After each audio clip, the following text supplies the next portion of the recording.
Dito muntik na kami nadali ng tindahan. Pwesto kasi kami nung kila Kuya Pita. Sila na may galing bayan. Siyempre. Natin si Sida. Hindi nila lasing. Kung nagiinom mo eh. Ilang iya.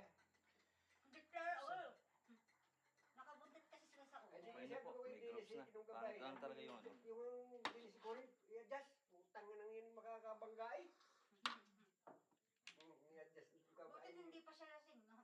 Ngayon may nagpasapagbilaw yun na eh. At na kinukuha yung kanyang sertipiko.